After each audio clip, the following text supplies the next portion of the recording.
Hello there. I'm Colleen. I'm Anders. And I'm Daniel. We're three nerds that met through our love of science fiction and fantasy storytelling. Of course, one of our favorites is George Lucas's signature achievement, Star Wars. And if there's one thing the internet definitely doesn't have enough of, it's nerds talking about Star Wars. So here we are with yet another Star Wars podcast, where each week we discuss one of the films in the current Star Wars canon. From the sands of Tatooine to the levels of Coruscant, we cover it all. Yet another Star Wars podcast is available wherever you get your podcast and is part of the Forgotten Entertainment family. Hi, I'm Mike. And I'm Dave. And join us every Thursday for a new episode of Two Player Bros, a podcast about two guys who play way too many video games. Join me and Dave as we talk about the latest in Xbox, PlayStation, PC, and VR news, previews, and reviews. We have it all, and we play it all. And join us every other week for Post Game, where we play through and dive deep into our favorite modern classics and new releases. That's Two Player Bros, available every Thursday wherever you get your podcast, part of the Forgotten Entertainment family. Ladies and gentlemen, please notice that exits are conveniently located at the front and rear of this auditorium. When leaving the theater, we suggest that the exit at the front of the auditorium will allow you easier access to the parking areas. Thank you. No, you're gross. You know you're gross. I don't. Oh, whoa, that's not what we do here on FC. That's what I do. He's adjusting himself in his car with the lights on. He doesn't even turn the light off in his car. Gremlins 2. Don't look it up. Dads. Gotta love them. What have I done? Hi, I'm Mike Butler. And I'm Mike Field. And you're listening to the Forgotten Cinema Podcast. Each episode, we highlight a film that, for a variety of reasons, was forgotten by audiences. Whether it be because a more popular movie was released at the same time, or the film simply didn't catch on with an audience in its initial run. We'll discuss what we love about the movie, or maybe don't love about it, but we always recommend you revisit it. If you enjoy our podcast, please feel free to rate, review, and subscribe on Apple Podcasts, Spotify, Amazon Music, or wherever you're listening to this podcast. Field, how you doing? Your mama's so poor the ducks throw bread at her. Oh! I want you to know. Talk about my mama. I have a list of Yo Mama jokes right here. And they are coming out throughout this entire episode. Mrs. Butler, it's not about you. It's about the movie, so I apologize. But Butler, your mama's so poor she can't afford to pay attention. Keep my mama out of this. She's out. I'm not going to keep going. We are doing White Men Can't Jump. That's why I'm doing Yo Mama jokes. And I will be doing Yo Mama jokes throughout the entire episode, if I remember. Oh, I've got notes for this movie, Butler. I've got notes. It's just Yo Mama jokes. Just all your mama jokes. All right. So what's White Men Can't Jump about, Mike? Well, I'll tell you. Ooh, Billy Hoyle is a white basketball hustler who banks on black players underestimating his skills on the court. When he pulls one over on Sidney Dean, his victim sees a lucrative opportunity and they become partners in the con game, plying their trade across the courts of Los Angeles.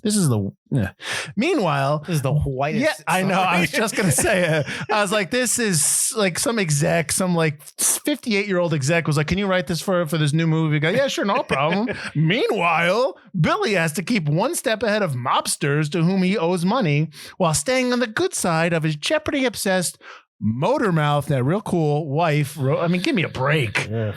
That's not what the movie's about. That happens in the movie, but that is not what the movie's about. Wow. That's weird, right? I'm not a fan of that summary. No, that summary is terrible. Every once in a while, you get a bad summary. Yep. But you know what, Butler? Your mama's so scary, the government moved Halloween to her birthday. All right, now we're moving on.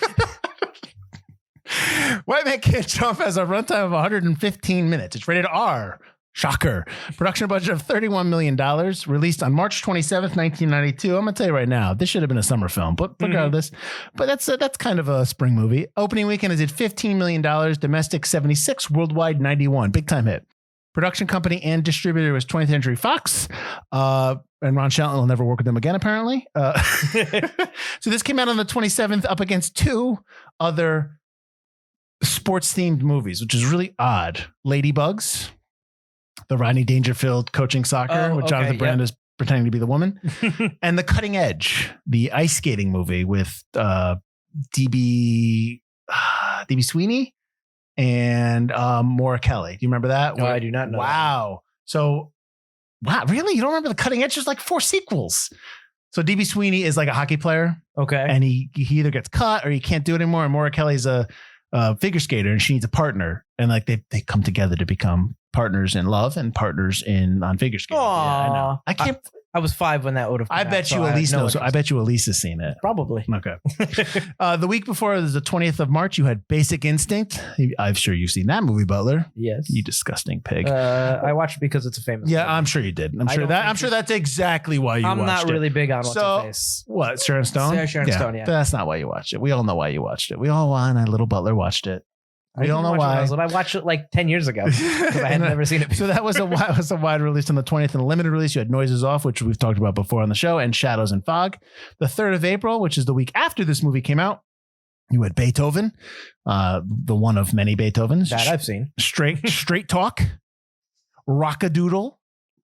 I've seen Rockadoodle. I don't like Rockadoodle. What's Straight Talk? I think that's with James Woods and somebody else. Okay. And then you had Thunderheart, which is Val Kilmer movie where he's investigating a crime. I think he's an FBI agent investigating a crime on a reservation. I think I've seen And he might be part of the tribe or something like that. That does sound very familiar. Yeah. And in a limited release, Delicatessen. So this was written and directed by Ron Shelton. The movies I'm about to list are all written and directed by Ron Shelton, with the exception of one. So he has done Cobb, Tin Cup, Hollywood Homicide, Just Getting Started, which is recent. He was nominated for writing for an Oscar for Bull Durham, which is awesome. He also did Play It to the Bone and a movie that we did, Butler, last season. Best of Times. There you go. Which, What? Oh yeah, he still don't like it. Anyways, cinematography by Russell Boyd, who did a movie who won an Oscar for a movie that we did. Butler, do you remember what it was? That one not off the top of my head. Master and Commander, The Far Side of the World. He also did Gallipoli, Crocodile Dundee, Forever Young, and Liar Liar. Edited by Kimberly Ray and Paul Sedor. Ray has done The Program, Major League 2, Dude, Where's My Car? She was also an assistant film editor on The Thing and Halloween 2, the John Carpenter Halloween 2. Mm-hmm. Paul Sedor was nominated for an Oscar for documentary short subject, The Wild Bunch, an album and montage. He also did Infidel, Turner and Hooch, and Obsessed. Produced by David V. Lester and Don Miller. Lester is on Lord of the Flies, Air Force One, another Air Force One shout out. The Shawshank Redemption and Serenity, the one from 2005, not the recent one with Matthew McConaughey. Don Miller has done Sibling Rivalry, which is really his only producing credit. And then he's been a PA in a bunch of movies like Event Horizon and Ladder 49. I don't know how you go from a producer to a production assistant, but he has done that. Maybe save up a bunch of money and put some cash into something. Maybe, I don't know. So Wesley Snipes as Sidney Dean. He has done Blade, Passenger 57, Rising Sun. More recently, Dolomite Is My Name. He's in the new Coming to America. And obviously a movie that we did, Butler, New Jack City. Thanks for playing. Woody Harrelson plays Billy Hoyle. You give me like half a second to name because I know you don't know him. You would know him automatically. Did you know it was New Jack City? I would. If you gave me 5 seconds, I would have done New Jack City. Okay, fine. Woody Harrelson was nominated for an Oscar in 3 billboards outside of Ebbing, Missouri. The Messenger and The People vs. Larry Flint. He's been in a bunch of other movies as well, including the TV show Cheers, which he was shooting while he was doing this. Rosie Perez as Gloria. She was nominated for an Oscar for the movie Fearless. She's also in Birds of Prey, the TV show The Flight Attendant, and Do the Right Thing, obviously. Tyra Farrell as Rhonda. She's in Boys in the Hood, Jungle Fever, Poetic Justice, and The Exorcist 3. Kadeem Hardison as Junior. A lot of people my age might know him from A Different World, the TV show. He's also in Renaissance Man and Vampire in Brooklyn, amongst other things. John Marshall Jones as Walter from Con Air, the TV show Paradise Lost, TV show Big Little Lies, and the new Apple show, The Morning Show, the new Apple TV show. And then Dwayne Martin is in a smaller role as Willie Lewis. He's from Scream 2, the TV show LA's Finest, and Down Periscope. And then I had a couple other people in here. Bill Henderson obviously makes an appearance. He passed away in 2016. He's one of the singers, the Venice Beach Boys. Mm-hmm. He was in a movie we did, Butler. That a cop gets hit overhead with a lead pipe. He was in Glue. There you go. He's also in City Slickers and Maverick. Bill Henderson, you would know him because he is in a ton of TV stuff. He just pops in. He's all over the place. So you would say, oh, that's Bill Henderson. He plays one of the Venice Beach Boys, is singing. I want you to know that you gave me from half a second to 1 second. I did. Still didn't give you the full 5. But really, okay, fine. No, that's fine. Whatever. You had a couple of basketball players here. real basketball players in this movie, which is always I appreciate in sports films. You had Marquise Johnson, who plays Raymond. He played for the Warriors, the Clippers, and the Bucks. He's also an analyst for the Milwaukee Bucks. You had Freeman Williams, who played Duke Johnson.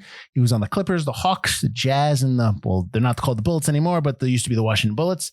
And you had Gary Payton. What teams was he on, Butler? I'll give you the full 5 seconds. 1, 2. You're going to be waiting the full 5. Yeah, more, that's what I thought. You could throw it. You said to give you 5 seconds. Not for Gary Payton stuff. Gary Payton is probably the more popular one out of these 3. All right. Ridiculous. So anyways, he's in the background. He doesn't have a role per se, but he's also known as the Glove Butler, and he was on the Sonics, the Bucks, the Lakers, the Celtics, and the Miami Heat. Cool. Yeah, cool. What indeed. All right. You know what, Butler? Get one of these Yo Mama jokes here. Yo Mama's so poor, Nigerian princesses wire her money. Okay, now we're moving on. I've got 50. I've got 50 of these things, and I'm trying not to do the really mean ones, but they might come. So you put this on the list. I did. And I don't know why you put it on the list. I don't remember. You said you never saw it. No, I've seen it. Okay. I guess because I can always tell you my experience with it, but what was your experience when you first watched this movie? I really like this movie because I know that. One of the things I really like about it, is the Your Mama jokes? Your Mama jokes, how quick they talk. The chemistry between the entire cast is really, really good. It's so quick and breezy. Like Sunday morning? Less like Sunday morning. And it's just Wesley Snipes, Woody Harrelson, Rosie Perez, they're all really at the top of their game. And right before the podcast, I started to mention that I stopped because I wanted to save it for the cast is I love Wesley Snipes in these kind of quick talking, jokey roles. I love him in Demolition Man. I love him in this. I just think when he does, and Coming to America, the first one. Right. I've yet to see the second one because I said it's coming as out. Recording. Well, when this comes out, it has come out. Oh, my apologies. So did you guys like it? So I've yet to see that, but I assume he's going to be kind of like his character from the original. I like that Wesley Snipes. I think, although he does serious and brooding well, because I like Blade as well. I think this is where his really Blade 3. Use Blade. it. Okay. I think this is where his acting talent really shines. Is this kind of really charismatic, quick talking, funny, but not like jokey kind of character. And I think it really carries the movie. And it's one of the reasons I really like this movie. And it's just so ridiculous. And they're always hustling, but I don't know. It's just a really fun movie. And I think it really, the chemistry and the quickness of the movie is what I really remember about it. What's this? Well, how about this? What's this movie about? Because the synopsis blows that I gave you. So what's the underlying, what's this movie really like?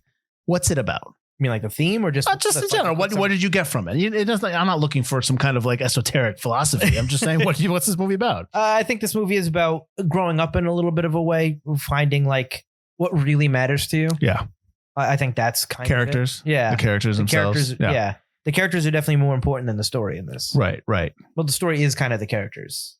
Right. Yeah. Okay. So you think it's more about? So I think a summary would be hard to do for this movie. Well, it's tough because it's not really. It's about Sidney Dean and Billy Hoyle kind of getting over their differences or embracing their differences. I don't see it. See, I don't think really do that. No, I see. That's the thing. I don't think that they fight all the time. Billy Hoyle's his own worst enemy, and all the time. He's his own worst enemy in this movie. But also, his character reminds me of the character of Tin Cup that Kevin Costner plays in another Ron Shelton. Yeah. It's the same character except. In Tin Cup, he not corrects his ways, but he grows up a little bit and he, finds love and he realizes, there's a little bit more of a completion of the Tin Cup character than in this movie, where even though at the end of the movie, Billy Hoyle is like, I really need to get a job. And you get the idea that he's going to work with Sydney or for Sydney or what have you. He's not going to hustle as much anymore. Yeah. No, they're going to hustle. Hustle. But that's the thing. Like you want to see more, but I never felt his story or their story was complete because Sydney's whole arc is his wife wants to get out of the place that they're living. Yeah. There's no vista. There is no view. And there's no vista view. And so that's never really been solved. They never really go too far into Sydney's other jobs. Just the one time he meets the guy and he's doing like the construction. Because you get the idea that he's just freelance. He picks up jobs that he can, and he's got 3 or 4 jobs. He doesn't hustle because he's hustling to make money. He's hustling that's for an his income. Family. Yes, it's a little bit more of Hoyle's story, especially because Rosie Perez's glory is so prominent Right. in the movie. You know, And Rhonda doesn't come in as much. yeah. So you're kind of left wanting more. And I know that there were plans for a sequel and there were plans for a TV show, but Ron Shelton had to sue 20th Century Fox because they owed him money. And he sued them for $10 million and won because they owed him royalties. But because of that happened, it kind of killed any deal for a sequel or the TV show that they had planned, which is unfortunate because you kind of want that. I don't know if a TV show would have been okay, because I guarantee you they would have 2 different actors playing. Yeah, I don't need different actors. Yeah. The movie lives and dies by its actors. But I do think I've always thought there should be a White Men Can't Jump too. I mean, but what's the story going to be about? Them hustling and maybe being too old to hustle, but it wouldn't be made now. I'm saying, Back then, yeah, make it take place 2002, do the same movie, right? But you can't do it now. There's no way they're still playing basketball now to hustle. Well, they're still playing, but they're probably not. Yeah, they can't hustle it. Yeah. But 10, 15 years ago, 20 years ago, you could absolutely have done a sequel to this movie, and it would have been really interesting to see where Billy Hoyle and Sydney were doing. You do want to see where they end up, I think. Right. So this movie came out in 92. I am 17 years old and I am basically playing basketball all the time for high school. And it's just like, that's why I watched the movie. That's why I like the movie. It's all the basketball. One of the things I can't stand in movies is when people who are in the movies can't play the sport they're portraying. I hate it. What's that look for? Well, from what I heard, one of the 2 actors couldn't play. No, they both reached. What I read was that they both reached Division III level. I did read that, but then I also read on a different fact that it was said that Wesley Snipes just kept throwing bricks after. Well, brick he after couldn't. Brick, he admitted, but he was athletic. They both, Wesley Snipes and Woody Harrelson, played football on the same team or whatever. But you're talking about when they were in Wildcats. When they were in Wildcats, yeah. Yep. That's the movie, everyone. Yeah. That's a good movie. Goldie Hawn. Go ahead. But he couldn't shoot. And he even admits it. Yeah. But he learned to shoot after that. Like you can teach that. See, that's the thing. You can teach a shot. But if he's throwing bricks during the shoot, then how did he learn to shoot? Well, I still think he looks good playing. He definitely looked good. Like his, I don't know what you call it when he was dribbling his court game. I don't know. What are you talking about? Anything but shooting. His movement on the court and all that. I don't know. Moving without the ball, dribbling. Yeah. His handle. Yeah. Okay. He's got a good handle on the ball. Like when he's moving the court and he's passing to the players and stuff for sure. Sure. No cutaways there. That's absolutely him and Woody. Well, what about when they're shooting the free throws in the beginning? That's them. Sometimes. No, but I know that they shoot and it's the hoop. When they first start their contest, those first shots are them. And then they do cutaways. Okay. So yeah. Because the shot where you're at the hoop and they shoot it, you can absolutely have somebody above the hoop. I know that. The hook shot that Hoyle does to get Gloria on Jeopardy obviously was faked. No, it was. Because I know, like, when you talk, because I know in Alien Resurrection, they have Ripley shoot the shot behind her. Yeah. And they just did that shot 50 times until she got it. Okay. So, I mean, it's not unusual to just hit, we're going to keep going until you do it. Well, that's fine. But it's a hook shot from 50 feet. So that's going to take a longer time. I mean, whatever. I mean, he could play, he can shoot. So I could believe it if they said, no, I did that. I'll go, okay, fine. But it's the hoop is right there. For the sake of time, I'm sure they had one dude over there going, boop. Yeah, dropping it in. Yeah, exactly. So, but the shots with the free throws, were they shooting for the free throw? They might have been shooting for the 3-point arc, but they were. Those shots, the first set I believe were real, and the last set were real too. And they might have done those a couple times. But yeah, no, I had no problem. I liked watching it. I like the trash talk because that's all I hear when I play. The trash talk is fantastic. Fun fact, I can't talk trash because as soon as I talk trash, I play bad. I don't know what it is, but every time I talk trash, I play bad. Well, that's not the way Sidney Dean plays. No, I know. So I can't talk trash when I'm playing like that. Like I can't be I just can't do it because I just inevitably play bad. So I usually just play and I don't keep my mouth shut. But I was going to say, I thought you don't talk trash because then you get too mean. No. I mean, I have gotten mean on the court. Then I go, I'm just going to kill you. Listen, listen, you're playing and you're playing hard. It's when you're between the lines, you want to, the thing is when you're playing basketball for me, if I'm taking it easy between the lines, I'm going to get hurt. That's when a lot of times I'll get hurt if I'm not I'm playing like I'm just kind of like running through the motions. You have gotten hurt. Exactly. So I have to play at a certain level. No, I'm not saying I'm playing like NBA level, but I'm just saying I'm putting effort forward. Right. So, and sometimes that's construed as, a little rough, but I'm not. If I hit somebody I don't mean to, I apologize and stuff like that. I've never gotten into a fight at a basketball court, but I have told people to go F themselves quite often. But because people just talk nonsense and they shouldn't. And, people talk shit and they shouldn't. And, sometimes you got to block the shot when they come down the lane. That's all I'm saying. Sometimes you need to foul hard when somebody runs their mouth all the time. So like, for instance, when you have a guard that likes to talk nonsense for some unknown reason, and then he drives the lane, you got to hit him really hard so that they know don't drive the lane. The guys I play with understand.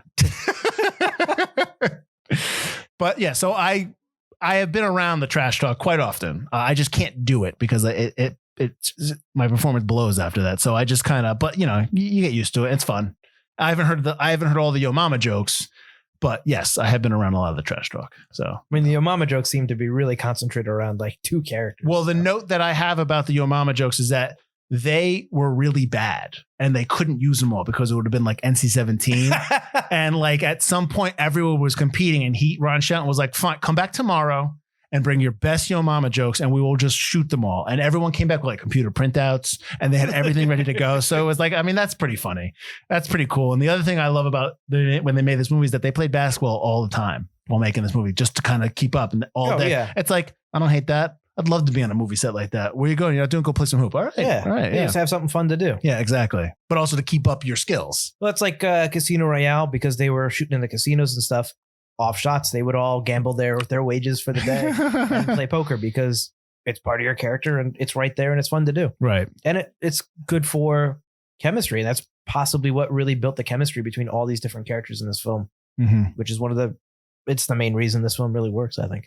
I think this film works. The basketball is, I think, what gets people through the door in terms of people that are, like into the sport, right, into stuff like that. But Ron Shelton always does a really good job of writing characters. He, characters that are flawed, like in, Crash Davis and Bull Durham, Tin Cup, Billy Hoyle. Yeah. I don't think Sidney Dean is necessarily flawed. No. He knows what he needs to do. If he's anything, it's maybe when they get robbed, he's like, we got to get out of here. And he has to make he knows that. So I think that's just kind of like, that's not really, he's being flawed. It's just like, all right, this has to happen. That's the impetus. Yeah. Right. Because before he's just like, I know we got to get out. I know we got to get out, but he's kind of still okay with where he is. Right. And that kind of is what pushes him to kind of go, oh, wow, this is bad. Yeah. But Billy's the one that's got anger issues. Billy's the one that's got a gambling issue. Can't really keep his mouth shut. Can't, always needs to prove something. Right. But what struck me as this time around was how much Rosie Perez steals every scene she's in this movie. Oh, absolutely.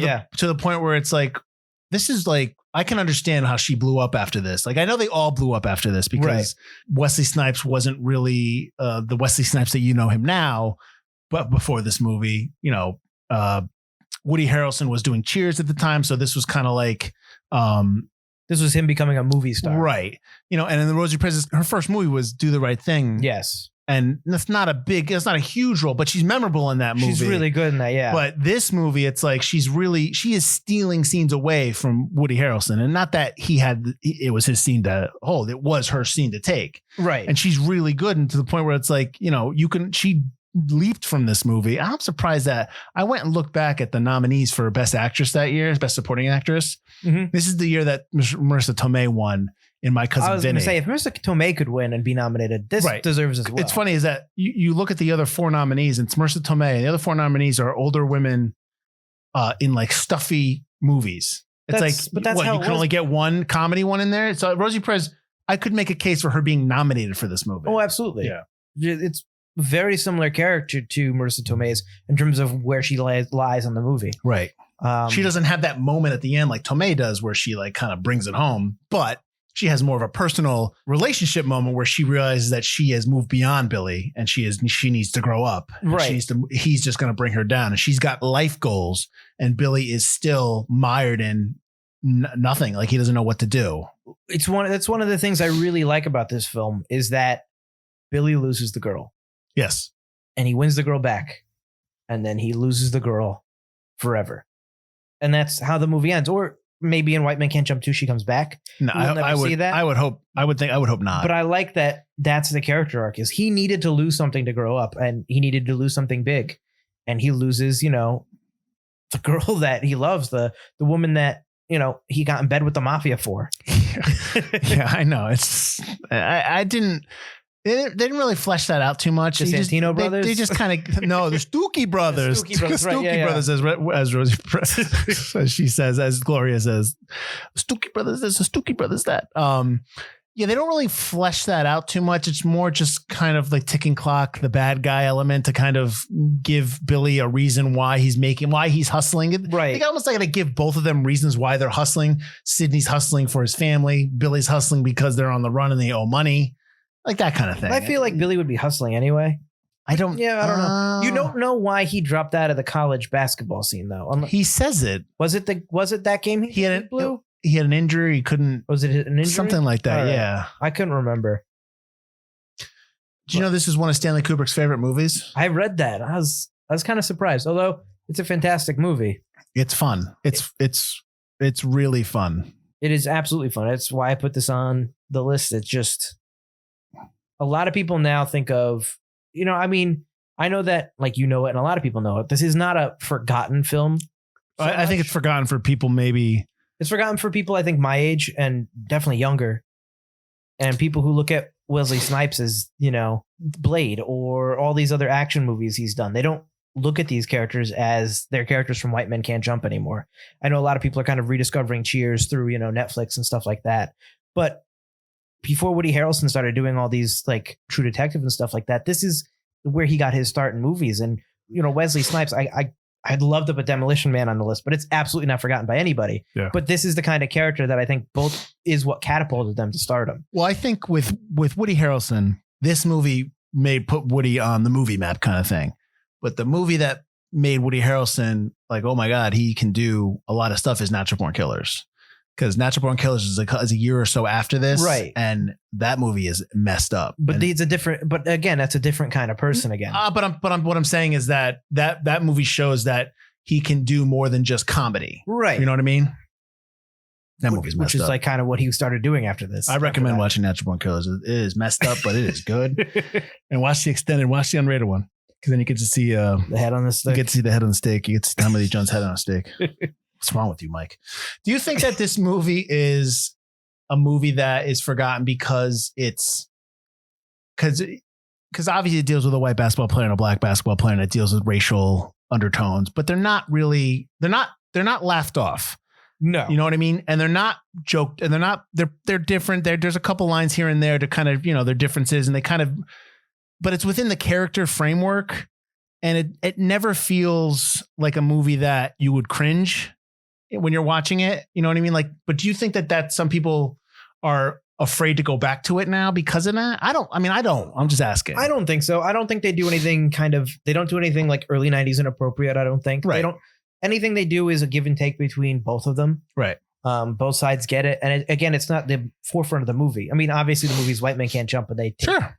That's really one of my favorite lines in the movie is when he's trying to get him to pick him. He's like, I can't because I'm white, because he's white. And it's just like, yep.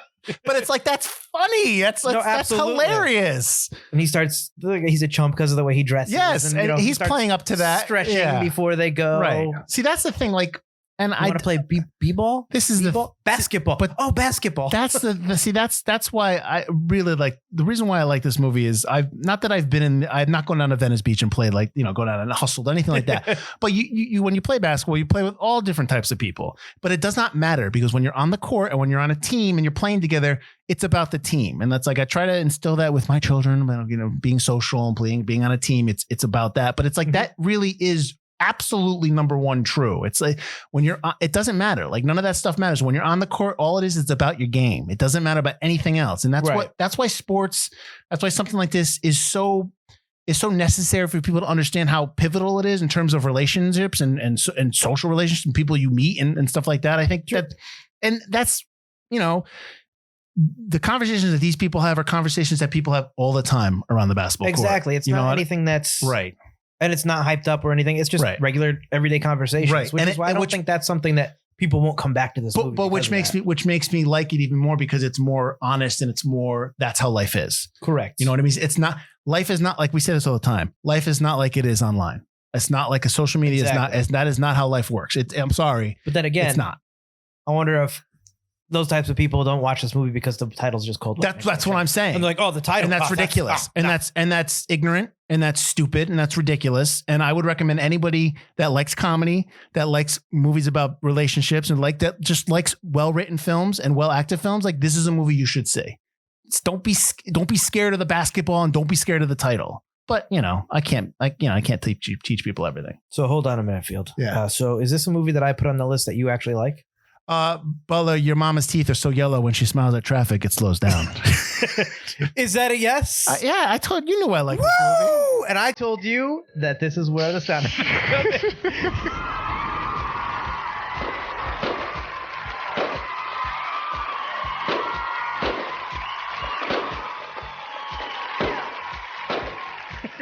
I finally got one, folks. I finally got one. Fine, then I will just go back to Yo Mama jokes. Your mama's so ugly she threw a boomerang and it refused to come back. All right, so where we are.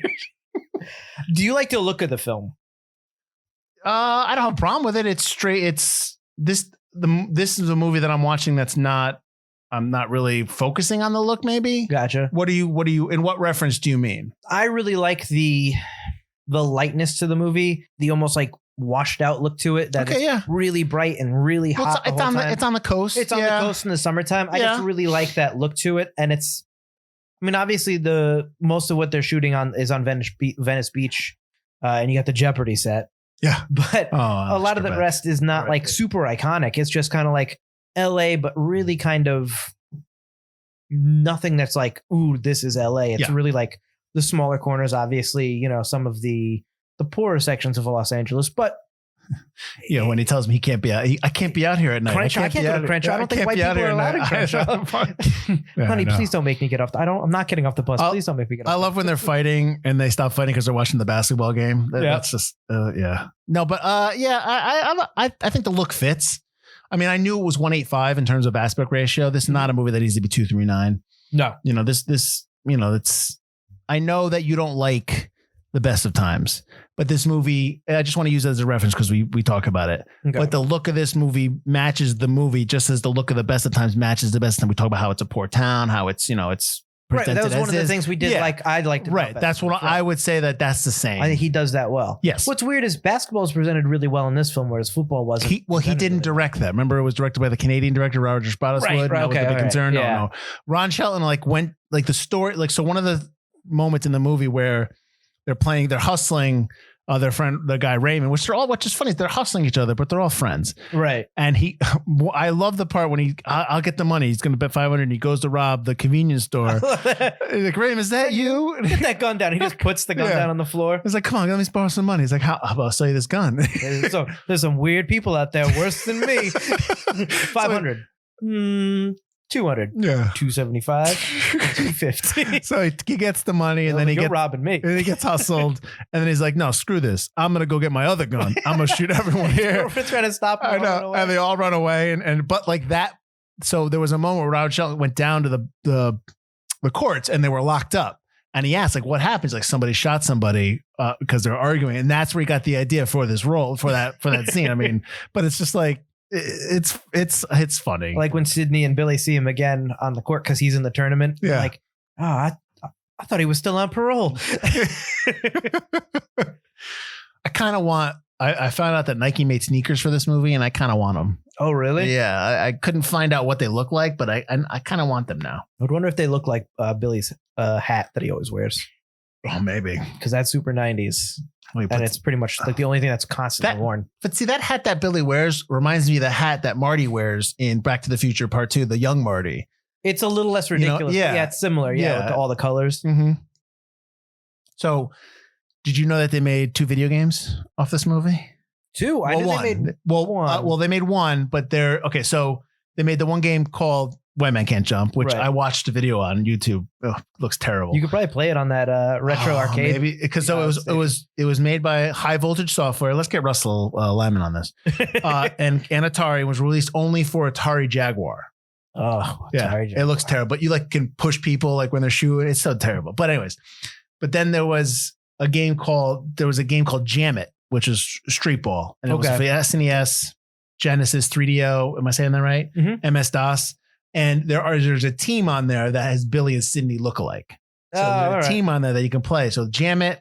I don't know if it's called Jam It and then Street Ball if they change the name. And then obviously White Man Can't Jump. So on the Atari Jaguar, I don't know if anyone's out there who wants to, I may be interested to play, but it looks awful. Like I can't play the NBA 2K game because it's really difficult. There's so many different things you can do. I prefer the NBA. I prefer more arcadey basketball games. I used to play double dribble all the time. Mhm. I all the time used to play double dribble always from the corner, fading away. Okay, anyways, but yeah, Jam was always my game on the I Genesis liked and I like the basketball games that were more realistic. I love the Coach K college basketball game they had for Sega.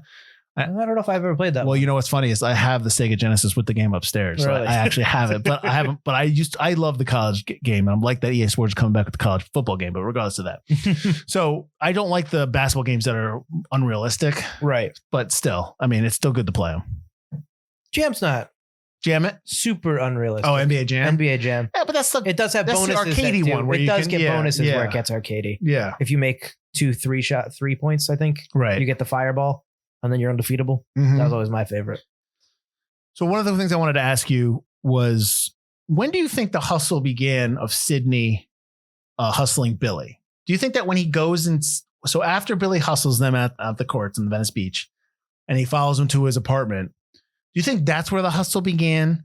Or do you think the hustle just began the second game for the $1,700? I was wondering the same thing. And for the hustle to make any sense, it had to have started when he got to Billy's hotel. You think he was initially going to hustle him from the start? The first hustle is real, where they split the take, but that only gets him enough money to hustle with the friends. But see, the first game against Raymond and stuff, yeah, that was to earn enough money to then do the hustle with the necklace and all that, where he gets $1,700, which is a much bigger But it was score. all Billy's $1,700. Billy says, how am I going to explain I lost $1,700? Like Sydney didn't put up any of his money to with the hustle. I don't understand that. Yeah, that didn't make sense either. They didn't split it because they had just won money before that. And he goes through this whole rigmarole of, this is Sydney, of trying to find the money of, I got this. But like Billy's not even down yet. Billy's just getting off the train. So he obviously had the plan beforehand. Yeah, but he doesn't see any of it. So why bother going through that? That's just for us.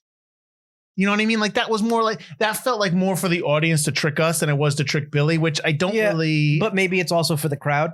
Oh, maybe. Because only the friends probably know. So yeah. I know that he's the doofy white guy, but I'm sure somebody in the court would be like, yo, that's not right. Yeah. You can't do that. So by showing the money, they're like, it's a real hustle. And also Sydney doesn't want to maybe show his hand to anybody else who he might end up trying to hustle later. Okay. But they're all friends. That's the other thing. They're all friends. Yeah.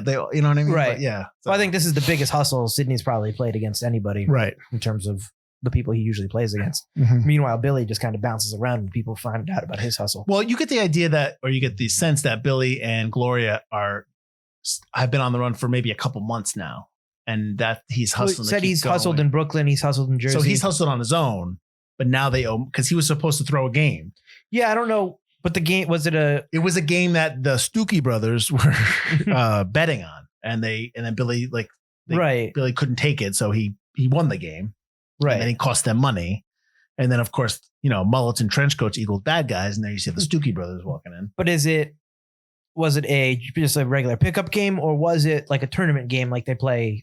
It might have been like, I don't think it maybe it was a tournament game, because that's a lot of money to put down on the 3-on-3, the 2-on-2 tournament game was only $5,000 for each of them.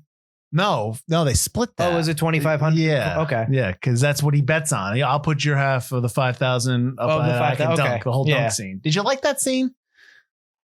You need that scene. Yeah, and I got you. Yeah, I like that scene because you need Billy. It shows, you get the sense that, and Billy kind of knows that, I lost this money again. He should stop hustling. But that's the scene that really lets you know Billy's got a problem. Mm-hmm. When Billy can't admit that he can't jump, that he can't make the can't dunk, do something. Yeah. And he can't admit that. He can't admit that to Sydney. He's got to be the best player, and he's got to bet the money. He just can't not put up the money. Mm-hmm. Even Sydney begs him not to take the bet.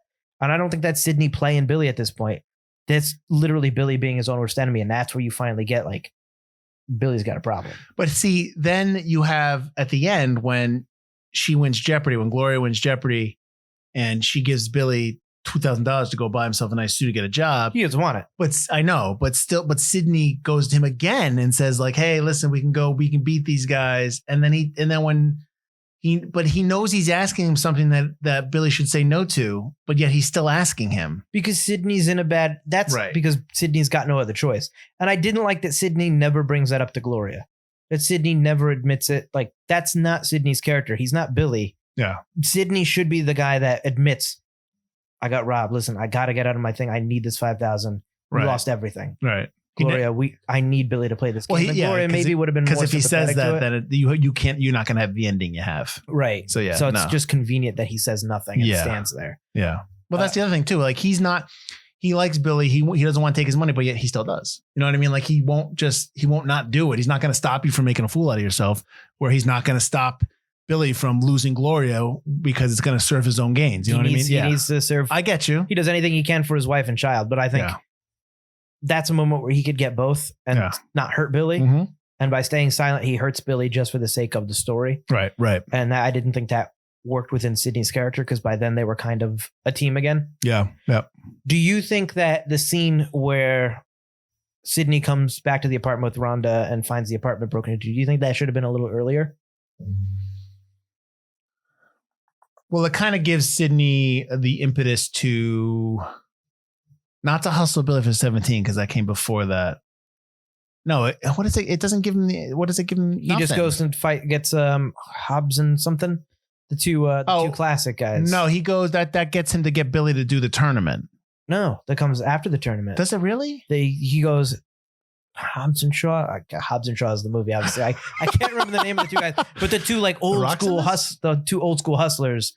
They're down at the park right now. The buy-in's $2,500. I think it does come a little late, but I think because then I checked the time. It's like 13 minutes left of the movie, so clearly you're not going to get a good wrap up of that. Yeah, but if he just comes down to get Billy to basically ruin his life, you're not going to forgive Sydney if not knowing that there was no other alternative. He needed, because they got robbed. Oh, I don't think that shouldn't be in it, but I think it should be maybe a little earlier. But then what are you going to do? How are you going to end the movie? I don't know. If it didn't just happen, I just don't get why he wouldn't tell Gloria.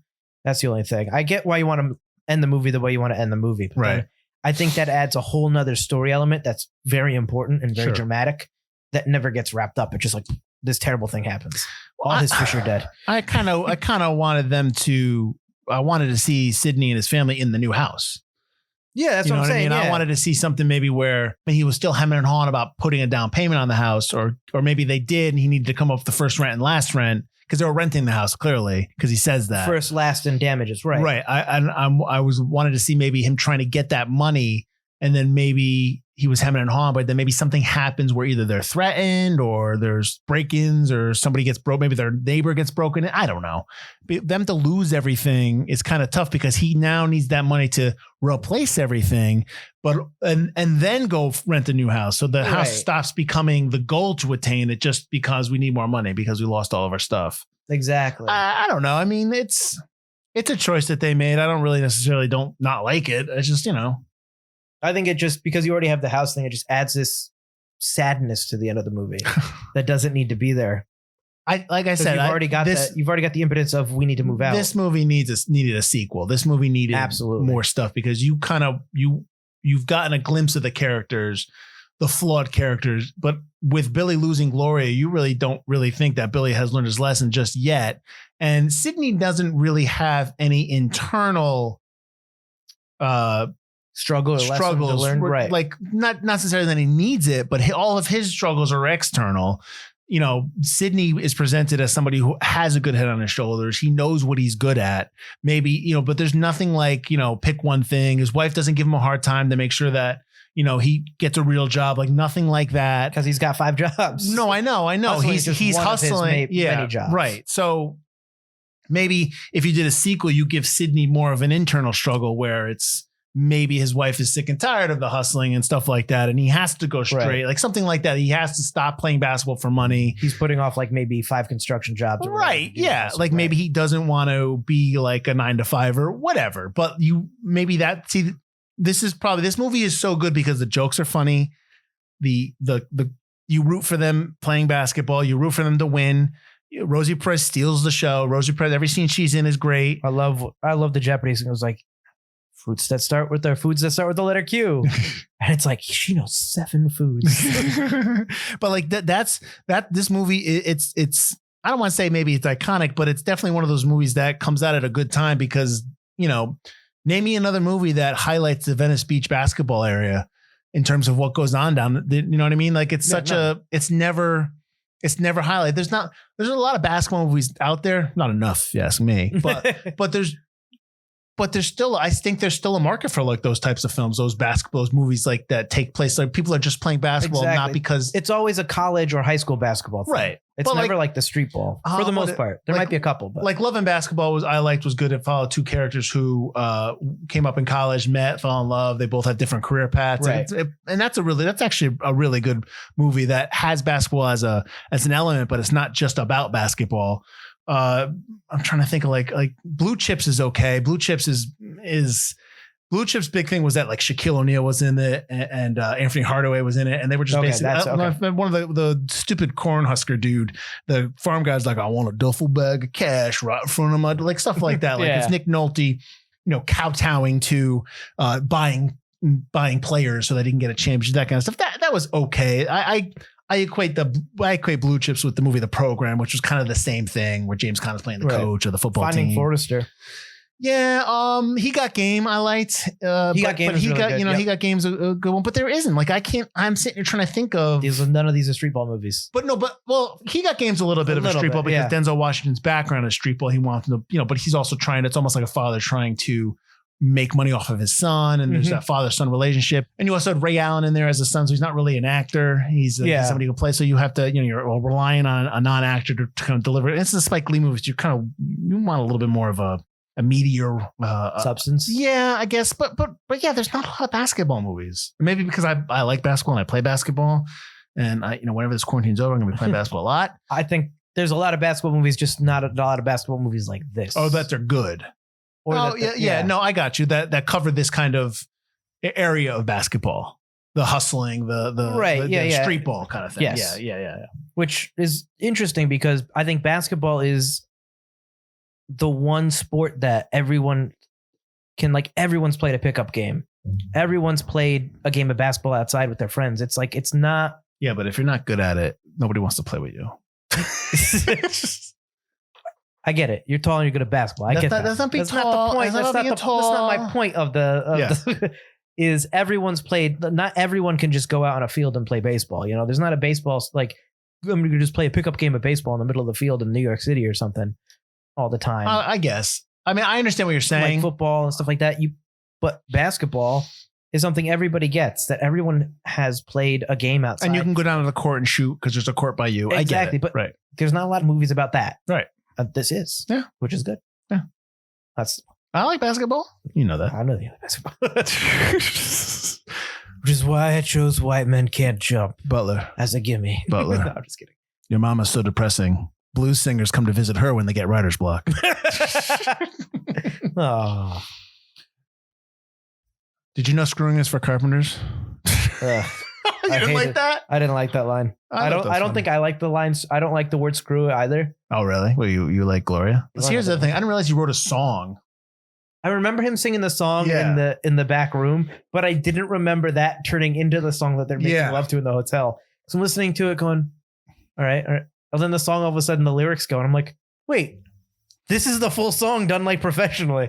I thought that was kind of funny. I like that. I also really like when the Stuckey brothers have they finally get their money, and then it cuts to Woody Harrelson like dead on the ground. Oh, they're faking it. They're faking it. So all the photos are like that's at the end of the movie. Yeah, absolutely. I thought that was really funny. So a couple of things. I know we talked about Gloria a little bit. So Shelton wrote the first 37 pages of the script in one night, and then got stuck because the arc for Gloria stumped him. He didn't want to just have a character just there. He wanted Gloria to have her own thing that she didn't need Billy, she could just do her own thing. And then Right. I guess he got the Jeopardy angle from a friend who was just training to be in Jeopardy and stuff like that. And originally the character of Gloria was a white upper class Southern woman, but Rosie Perez came in and auditioned and they liked her so much that her performance rewrote the character and reimagined the character. Right. Which again goes to how well Rosie Perez is in this movie. And maybe when I was younger, I'm more about the basketball, but now as I watch it now, I'm like, she's really good in this movie, like to the point where she should have gotten more maybe she did back then. I'm 17. I'm not really paying attention back then, but maybe she did and we didn't know. But she's really good in this movie. She's fantastic. And yeah, I don't think an upper class Southern, you couldn't like her. But also, so we're supposed to believe that a white upper class Southern woman is running around with Billy Hoyle. That's the thing. It's like you wouldn't believe that they were together. That they were. I'm picturing a whiny woman who's like, just call my anytime family. she yelled at him would have to have something to do with how she has money and he doesn't. She just go back anytime she wants. No, that would not have worked at all. That's just hanging that over Billy's head. Thank you, Rosie Perez. Yeah, their relationship seems real and genuine. Could you see anyone else playing these roles better? Not Sydney. Okay, so that's basically Wesley Snipes' role. Yes. Okay. What about Billy? Because I think no, because they get along, because they are good friends. The whole chemistry. That's the thing. They get along so well, and they do. Movie. Yeah, and they're in Wildcats, right? They're in Money Train. They are. Yeah, they are in Money Train. So but box in mind why nobody has made a meme yet where the guy's like goes, nothing stops the Money Train, because that is the perfect one. I'm just gonna make it. But regardless of that, but yeah, they are so good together. Right. But did you know that Charlie Sheen was the first choice for Billy Hoyle? Right? That's my note. Oh God, no. Oh. Right. And also David Duchovny was considered. I don't know. David Duchovny could have played the hustle angle really well with his dryness and his. He's maybe because I've seen Harrelson in this. I don't know. He's really white, and I feel like he could have really done dropping the WH there. Yeah, I feel like he could have really played the people. Do you mean basketball? Oh, like angle that angle really well. I feel like he could have played that really well. But I think his sense of humor is dry, and so I think it will come off differently when he kind of breaks the facade of being a goofy white guy, a goofy chump. Yes. So I think that it would come off as cold and cool, kind of like Muldery. Yeah, it wouldn't come, because it wouldn't be like Woody Harrelson where he's just kind of like, like, oh, shucks kind of thing. I'd imagine he'd be similar to the character, the Duchovny character in the one where he's the mob doctor. So I don't remember the title. Wait, are you talking about the one where he like it's like a film noir and he's like swimming in the pool at that one point? I believe so. Yeah. Oh yeah, no. Yeah, but the same kind. It's not a great movie, but I imagine that same kind of comedic character. Kind of. I just think his comedy side is too dry for this type of movie. I would like to see him do a couple more, like before he gets too old to do them. Do a couple of more comedies, because I do think Duchovny could do. Comedy. Well, he's good in Return to Me. He's good. He's funny in that. That's right. A romantic comedy, but he's good in that. And that's it. That's all I got. I don't try to remember what other comedies he's been in. He's not really. He's writing books now and playing in a band. So he's always done the band stuff. But he's doing that stuff. Like he tours in like Germany and stuff like that. He tours across there. So he's actually not bad. No, I'm not discounting that, but I'm saying like acting is not really probably on the top of his list right now. He was on my Spotify release radar a few months ago. And I'm just listening to the song. And this is pretty good. The voice sounds really familiar. I turned my phone on in the car and I'm like, oh shiz, Duchovny. And then I played it for Elise. I'm like, can you guess who this is? And she didn't. She got it. No, nice. And then she finally got it. Nice. I was like, it's Mulder. And I was like, yeah. But no one could replace Snipes. And Woody Harrelson and Snipes' chemistry are so good that I can't see anybody else playing together like that. Yeah. So, I mean, I think we've covered why we think probably it's forgotten. If maybe it's forgotten because maybe not forgotten, but it's not watched and talked about enough. It's not carried over. Like you don't see it on Comedy Central. I bet that's you where $10 I'm going to see this on I think I first watched it on HBO or something. But you don't, but like it doesn't, it's like not a movie that carries over. So you don't see it a lot now. And so maybe people aren't going back to, oh, I heard about that movie. You know what I mean? The other problem is you can't watch this movie cut up on Comedy Central. No, you have to watch it fully. Because it is a rated R movie just because of the jokes and stuff. Yeah, yeah. And every other word is the F word. Which is nothing wrong with that. But I think that holds people back from being able to discover it just while flipping through the channels. Yeah. And nowadays, again, you don't flip through channels. True. This was the 16th highest grossing movie of 1992. I believe Little fun fact there. Well, this is also kind of the height of like Boys in the Hood, House Party. This Boys is in the kind of- Hood 91? I believe so. Yeah. So this is kind of when like Boys in the Hood and House Party and stuff like that, where you actually kind of got, I mean, I know this is a white director and writer, but Well, that's the thing. It's about characters. these characters playing themselves. They're not trying to be, it's authentic, I guess, a little bit more authentic. I don't know. I mean, I think it's just about people that are around these courts all the time. And I think it's about people who, you know, live in this world, Right. live in this life of it. You know, you never really, all you know is everything that's surrounding the basketball. You don't know anything that's surrounding their outside lives, with the exception of Sydney and Billy. Maybe, you know, like his buddy's a security guard on a lot of Jeopardy. So that's why he gets, you know, she's able to get on there. But Right. you don't know anything else about any of the characters. So you don't, you know what I mean? It's just around the basketball court. So You don't really want to. no, though. I get that. That I'm gives saying you it's more not time that to kind of feel the movie. character. Right. Oh, for sure, right. yeah. No, it's not that kind of movie. So That's no. why I find the break-in stuff a little like late in the game to add that kind of dramatic. element. That break-in is just this them It's a losing. story. It's to give. Yeah. It's to push Sydney to go to Billy to get them to lose or to go to get those old guys. Right. Right. That's all that's for. But Get did you those know? old guys. But did you know that your mama's so dumb she went to the eye doctor to get an iPhone? All right, Butler. Why don't you let everyone know where they can find us? Where can they find us? Oh, They've already I'll found us. keep going with your mama jokes. They have found us. But Your mama's so classless, she's a Marxist utopia. Again, apologies, Mrs. Butler. This is not about you. you can find us on ForgottenCinemaPodcast.com or ForgottenEntertainment.com, as we are part of the Forgotten Entertainment family. You can also find us on the social medias at Forgotten Cinema Pod or Forgotten Cinema, depending on where you go. We post every day of the week. We post fun commercials every Thursday. I can't wait for you guys to see how I can't do any basketball stuff at all. Oh, is that what the commercial's going to be? That's why we were I waiting figured to the do commercial this. would just be us doing your mama jokes, but all right. Oh, that's fine. I thought we were waiting to do this when it's warmer so that I can show how I suck at basketball. I could just show them the video we did a long time ago. It did not take. I was supposed to not shoot, and We can play I did hoops. really well. I don't mind. I don't mind showing you what's what. Just fucking dunking on me the whole time. Doesn't help that you're twice the size of me. Oh, stop complaining. God, Butler. Your mama's so stupid. When I said drinks on the house, she got a ladder.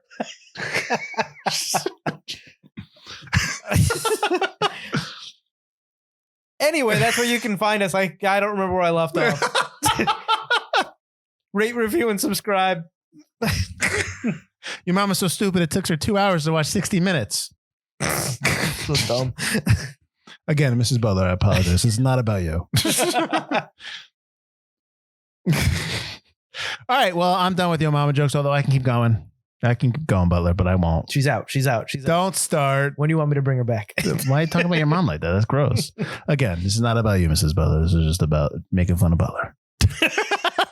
You son of a bitch. Oh, I forgot. Oh, yeah. I got to tell everyone what they can watch next week. Oh, yeah. You didn't remember your part? Oh, I didn't remember my part. What is that about? I got to find the year of this thing. I forgot to write it down. What are we watching? I'm going to tell you. All right. So we're only join us next week when the Yo Mama jokes will end, and we're going to jump 2 years ahead to 1994. We're going to watch the Michael J. Fox, Phil Hartman star Greedy. Kirk Douglas is in that as well. We obviously just did Final Countdown. So yeah, actually, you've never seen this, right? No, I saw what was that? I was on an IMDb page. Linked to Greedy, watched the trailer. The trailer was hilarious. And I was like, how have I never seen this movie? I'm going to tell you, I think Greedy is a movie that's perfect for this podcast because I know you're going to like it. That's how it's just funny. It's so I hope, and if you don't like it, well, I don't know. Maybe I'll bring back the entire time in the trailer. Yeah, so no. I think it's going to be great. Accidents happens. What do you say? I'm just saying accidents happen. They happen all the time. I say that all the time with my buddy. All right. So that's next week. We're doing Greedy. And actually that's the season finale of season 8. It is. Right. So then I don't know if that doesn't mean anything, but yeah. Get your plugs ready. Oh, that's right. We plug our stuff we're doing. But yeah, so that's next week. Greedy. I am Mike Field. I'm Mike Butler. And hold on, wait a minute. Hang on. I'm going to find a good one. Okay. And I'm Mike Field. And your mama's so stupid she got hit by a parked car. You son of a bitch. This has been Forgotten Cinema. Bye.